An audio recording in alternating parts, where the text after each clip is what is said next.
We will have to ask the High Court of Gujarat to give a proper training to the magistrates in the academy and the state government to educate its officers. आपने कई बार chief justice of India DY Chandrachud को ये बोलते हुए सुना होगा कि जस्टिस की मांग करने लोग सबसे पहले डिस्ट्रिक्ट कोर्ट जाते हैं, जहां डिस्ट्रिक्ट और मजिस्ट्रेट जजेस उनका फर्स्ट पॉइंट ऑफ कांटेक्ट बनते हैं जस्टिस देने में। इसलिए जुडिशरी को सुप्रीम कोर्ट से ज्यादा इन लोअर कोर्ट्स की मुश्किलें दूर करनी और इसमें सुधार लाना चाहिए। पर क्या हो जब यही डिस्ट्रिक्ट जजेस और मजिस्ट्रेट लोगों के साथ अन्याय करे और लॉज का पालन ना करे? ऐसा ही कुछ अभी हाल में गुजरात के सूरत में एक मजिस्ट्रेट द्वारा पाया गया, जो देखकर सुप्रीम कोर्ट भी काफी चौंक गई है। सुप्रीम कोर्ट बेंच जिसमें जस्टिस BR गवई और संदीप मेहता शामिल हैं, इस मामले से इतने परेशान दिखे हैं कि वे कहने पर मजबूर हो गए कि गुजरात को एजुकेट करने की सख्त जरूरत है। इसके साथ ही सॉलिसिटर जनरल तुषार मेहता और जस्टिस BR गवई के बीच किस बात को लेकर कोर्ट रूम में इतने हीटेड एक्सचेंज हुए हैं, इस वीडियो में हम देखेंगे। और हम ये भी देखेंगे कि क्यों सुप्रीम कोर्ट बेंच ने गुजरात पुलिस ऑफिशियल्स और मजिस्ट्रेट को फटकार लगाई है। हालांकि आप सुनकर हैरान रह जाएंगे कि ये पहला मामला नहीं है जिसमें सुप्रीम कोर्ट की सेम बेंच ने गुजरात पुलिस को फटकार लगाई है। पिछले हफ्ते ही सुप्रीम कोर्ट बेंच ने उन 4 गुजरात पुलिस ऑफिसर्स को खूब फटकार लगाई थी, जिन्होंने 2022 में खेरा डिस्ट्रिक्ट में कुछ मुसलमानों को पोल से बांधकर पब्लिकली फ्लॉग किया था। गुजरात हाई कोर्ट ने इस मामले में उन 4 पुलिस ऑफिसर्स पर कंटेम्प्ट ऑफ कोर्ट के चार्जेस लगाते हुए उन्हें 14 दिन की इम्प्रिजनमेंट और 2000 रुपए का फाइन लगाया था। और इसी ऑर्डर के खिलाफ पुलिस ऑफिसर्स ने सुप्रीम कोर्ट का रुख किया था। उनके सुप्रीम कोर्ट आने पर उल्टा सुप्रीम कोर्ट बेंच ने उन्हें फटकारते हुए कहा कि वे ऐसा घिनौना काम कैसे कर सकते हैं। पिटिशनर्स की ओर से मौजूद होकर सीनियर एडवोकेट सिद्धार्थ दवे ने जब गुजरात हाईकोर्ट के फैसले के खिलाफ अपील फाइल की, तो सुप्रीम कोर्ट बेंच मजबूर हो गई ये पूछने पर कि जब केस के फैक्ट्स भी सही है तब उनका केस क्या बनता है। आपको बता दें कि इधर सीनियर एडवोकेट दवे ने कहा है कि फ्लॉगिंग के टॉपिक पर DK बासु 1997 जजमेंट में कोई लॉ नहीं है जिसके तहत गुजरात हाईकोर्ट ने पुलिस ऑफिसर्स के खिलाफ कंटेम्प्ट चार्जेस लगाए हैं। इसलिए गुजरात हाईकोर्ट ने अपनी जुरिस्डिक्शन के खिलाफ काम किया है। हालांकि इस पर सुप्रीम कोर्ट बेंच ने उन्हें फटकारते हुए कहा,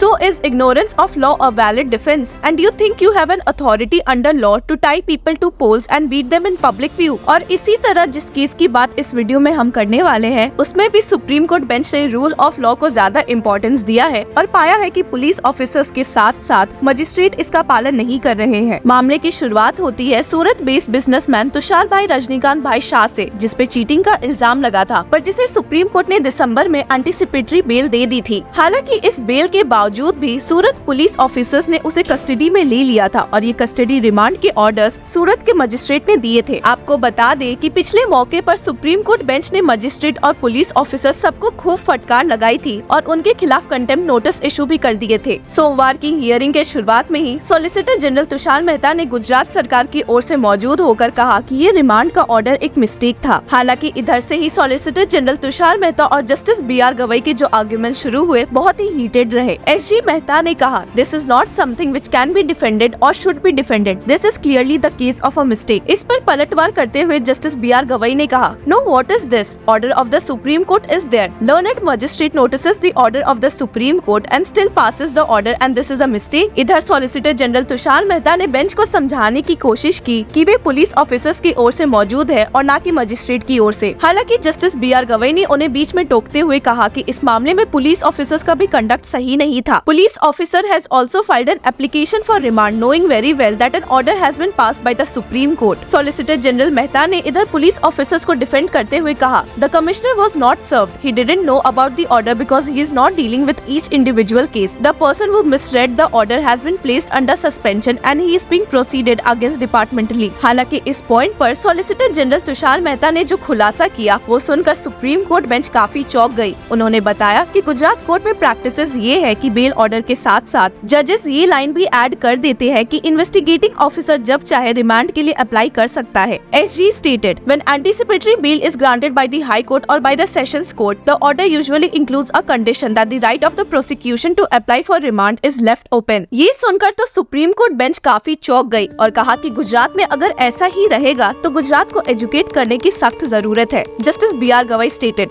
then Gujarat needs to be educated. If some practice contrary to the guarantee of personal liberty is being, if this is the practice that you follow, we will have to depreciate such a practice. Learned magistrates also need to be educated. Supreme Court bench ने कहा कि anticipatory bail देने का फायदा ही क्या जब जजेस bail order के बावजूद भी अक्यूज्ड को कस्टडी में वापस भेज देते हैं। जब SG मेहता ने कहा, this practice is not a ground ground for committing contempt, तो जस्टिस संदीप मेहता ने मजिस्ट्रेट को फटकारते हुए कहा, this is totally unheard of in CRPC, up to 14 days remand and judges make it seem like applicant applied for regular bail. We find many decisions of Gujarat High Court wherein bail there is no decision on merits for offences punishable more than 7 years and it is adjourned saying proceed as per antil. यहाँ justice BR Gavai ने भी add करते हुए कहा, we will have to ask the High Court of Gujarat to give out proper training to the magistrates in the academy and the state government to educate its officers. इन सब के बावजूद भी solicitor general Tushar Mehta जो कि गुजरात सरकार की ओर से मौजूद थे ने सुप्रीम कोर्ट बेंच से निवेदन किया कि वे सिर्फ ओरल ऑर्डर्स दे तो अच्छा रहेगा और होता है तो एडवर्स रिमार्क्स देना अवॉइड करे। Solicitor general stated, but even an oral word from my lords will go a long way. इस मौके पर जस्टिस गवई ने कहा, everything is special for Gujarat. Bench ने इस केस में नोट किया that the accused had to apply for fresh regular bail before the magistrate and execute fresh bonds despite the interim anticipatory bail order passed by the Supreme Court. और इसी के साथ bench ने order दिया, it is brought to our notice that magistrates in Gujarat add a line after anticipatory bail orders that the investigating officer is at liberty to file application for remand. Here it was filed and learned magistrate granted. We find that such a condition after finding that the applicant is entitled to anticipatory bail on merits defeats the very purpose of section 438 CRPC. Supreme Court bench ने ये भी कहा कि आए दिन Gujarat high court bell orders under section 438 पास कर देती है और वो भी बिना मेरिट को देखे ही, इसलिए ही बेंच ने गुजरात हाई कोर्ट को इसमें एक पार्टी भी बना दिया। इसी के साथ सुप्रीम कोर्ट बेंच ने गुजरात सरकार और गुजरात हाई कोर्ट दोनों को इस मामले में नोटिस इशू किया है और एक जवाब 2 हफ्तों के अंदर मांगा है, जिसके साथ ही ये मामला समाप्त हुआ। आपको बता दें कि इस मामले में अक्यूज सूरत बिजनेसमैन तुषार भाई रजनीकांत भाई शाह ने ये भी अलेज किया था कि सूरत पुलिस ने उन्हें कस्टडी में लेने के बाद फिजिकली असॉल्ट तो किया ही, उससे 1.6 करोड़ रुपए की भी मांग की थी। अपने प्ली में ही stated, the learned magistrate made the petitioner file an application for regular bail to be released from custody after the remand period which was allowed vide order dated 16 December 2023. It shows that the respondents contemners have no respect for the direction and order passed by this honorable court. Supreme court की फटकार के बाद अब देखना ये होगा कि इस मामले में गुजरात सरकार क्या जवाब लेकर पेश होती है। जुडिशरी द्वारा भी जब रूल ऑफ लॉ को अपहेल्ड नहीं किया जाएगा तो लोगों में डिस्ट्रस्ट की फीलिंग पैदा ही होगी। तो अब देखना ये है कि क्या जुडिशरी खुद से गलतियाँ कर रही है या कोई उन्हें इन्फ्लुएंस करने की कोशिश कर रहा है। इस लीगल अपडेट से जुड़े रहने के लिए कीप फॉलोइंग लॉ चक्रा।